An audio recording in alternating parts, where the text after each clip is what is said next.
देखिए, प्रपोज़ल तो है इसको बढ़ाने का, लेकिन वो एक प्रपोज़ल ही है। अभी गवर्नमेंट ने इसके ऊपर इसको भी पूरा देखा नहीं है। ट्रांसपोर्टर्स की कुछ डिमांड है, उस डिमांड को भी नज़र में रख के और लोगों को, आम लोगों को भी दिमाग में रख के मुझे लगता है इसमें कोई वाया मीडिया ढूंढना होगा। लेकिन आज की डेट में कोई ऐसा ऑर्डर नहीं है, कोई हाइक नहीं हुआ है, जो पहले था वैसा ही है। अगर कोई कर रहा है तो वो गलत कर रहा है जब तक गवर्नमेंट का ऑर्डर नहीं आएगा। जब गवर्नमेंट का ऑर्डर आएगा तब जाकर हम, वो जो मिनिस्टर हैं इसके, सतीश जी, उनसे भी मेरी बात हुई, वो खुद मीडिया में आकर उसको एक्सप्लेन करेंगे। तंवीर साहब, अभी बीजेपी के एक लीडर ने कहा कि जो पॉलिटिकल लीडर्स हैं वो ग्रेटर थ्रेट है मोर देन टेररिस्ट्स कश्मीर के लिए। ये क्या कैसे? अफसोस है अगर ऐसी बात कर रहे हैं, या तो निशानदेही करें ऐसे कौन से लीडर हैं, क्योंकि मुझे तो ये पता है कि बहुत सारे OGWs पुराने टाइम के वो बीजेपी के हिस्सा हैं, तो पहले उनसे हिसाब ले लें कि वो लोग उनकी पार्टी में क्या कर रहे हैं। बहुत सारे ऐसे भी पिछले दिनों केसेस आए थे जहां उनके लोग मुलव्वस थे बहुत सारे ऐसे एक्टिविटीज़ में, तो वो पहले अपने गिरेबान में जाके, अगर एक ऐसा कोई वो शिनाख्त करते हैं या कोई निशानदेही करते हैं कि कोई ऐसा है, तो वो अलग बात है।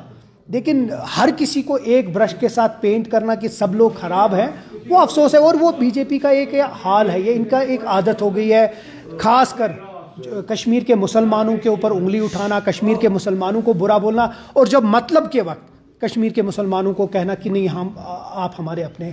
वही सुनील शर्मा का प्रॉब्लम है, वही इनके जितने भी लीडर्स हैं, ये हमेशा जो ये अफरा तफरी की सियासत खेलते हैं, इनकी आदत हो चुकी है। MLA जो बीजेपी के एक है श्यामलाल शर्मा, उन्होंने कहा था कि जम्मू को अलग स्टेटहुड देने की ज़रूरत है। उस स्टेटमेंट को आप कैसे देखते हैं? अफसोस है। देखिए, ये वैसे लोग हैं जो जम्मू के खिलाफ है। यही वो लोग हैं जिन लोगों ने एक प्रॉस्परस स्टेट को तोड़कर 2 हिस्सा बना दिया। यही वो लोग हैं जिनने दरबार मुँह ख़त्म किया। यही वो लोग हैं जो बार बार गलत बयानी लोगों के सामने लेते हैं। और उसके बरक्स आप हमें देखिए, हम कोशिश कर रहे हैं, लड़ रहे हैं कि स्टेटहुड आ जाए। हमने ये दरबार मुँह जो इन लोगों ने ख़त्म किया वो वापस लाया। हमारी हमेशा कोशिश रही है कि जम्मू और कश्मीर को एक प्लेटफॉर्म के लाना।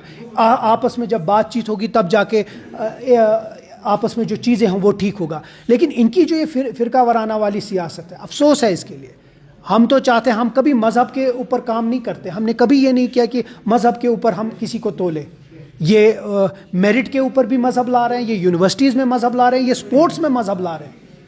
अब मेरिट पे कोई बच्चा जाता है, हम कभी उसको ये नहीं पूछते कि आपका मज़हब क्या है, लेकिन ये लोग उसमें भी ला रहे हैं। अफसोस है, क्योंकि इनके पास कुछ दिखाने के लिए नहीं, ना पिछले 5-6 साल से और ना आगे। एज MLA भी ये फेल हो चुके हैं। अब किसी तरीके से ये ऐसी वाली गंदी सियासत खेल रहे हैं। तंवीर साहब, अभी जिस तरह से ममदानी एज वेल इंटरवेनेटेड की, जो उमर खालिद और सरजील इमाम के बगैर 5 जो है उनको बेल मिली है, लेकिन 2 को नहीं। अभी काफ़ी ज़्यादा ये माना जाता था कि शायद सुप्रीम कोर्ट आज उनको भी बेल देगा। Without any trial, without any case उनको फिर से यहाँ पर बंद किया गया है और कोई भी बेल जो है नहीं मिला है। कैसे देखते हैं? देखिए, कोई मुझे अमेरिका से सिखाए कि हमें यहाँ क्या करना है, वो गलत है। और ना कोई इस मुल्क का बाशिंदा उस बात को मानेगा या मानना चाहिए। लेकिन हाँ, अगर हमारा जो जुडिशल सिस्टम है वो इतना स्ट्रॉन्ग है कि हम अपने जो, अगर कोई भी बेगुनाह किसी जेल में है, जिस तरह बहुत सारे जम्मू कश्मीर से भी अलग अलग हिस्सों में हैं, उसमें किस तरीके से हमें जुडिशल प्रोसेस को और स्ट्रेंथन करना है और उसको इस्तेमाल करके हमारे, अगर कोई बेगुनाह है उसको रिहा करना, वो हमारा जमहूरी हक है, वो करेंगे। लेकिन किसी बाहर वाले को हमें सर्टिफिकेट देने की कोई ज़रूरत नहीं। ये सब बजट आने वाला है, तो क्या कुछ खास लोगों के लिए रहेगा? क्योंकि पिछले बजट में जो ऐलान किए थे उनको लेकर अभी भी सवाल उठ रहे हैं। नहीं, जो पिछले साल बजट में कुछ अनाउंसमेंट हुए वो बिल्कुल इम्प्लीमेंटेड है। आपका एमनेस्टी है, बाकी चीज़ें हैं जो ख़वातीन बसों में चल रहे हैं, वैसे बहुत चीज़ें हैं। देखिए, 5 साल का मैंडेट है और 5 साल के मैंडेट में हमने अपना जो मंशूर था उसमें हमने ये वादा किया था कि हर इस 5 साल के अंदर अंदर हम वो सब चीज़ें करेंगे। लेकिन पहला जो साल था गवर्नर रूल से वापस एक चुनिंदा हुकूमत के पास आया, तो थोड़ा वक्त लगा समझने, सोचने, बाकी चीज़ों को बेहतर करने में। लेकिन उम्मीद ये करते हैं कि जो ये वाला बजट होगा वो बहुत पीपल फ्रेंडली होगा और इंशाल्लाह पूरी उम्मीद है कि उमर साहब कुछ अच्छी चीज़ें देंगे लोगों को, ताकि लोग भी खुश हो जाएं, और हम भी वही सब उम्मीद करते हैं। Thank you.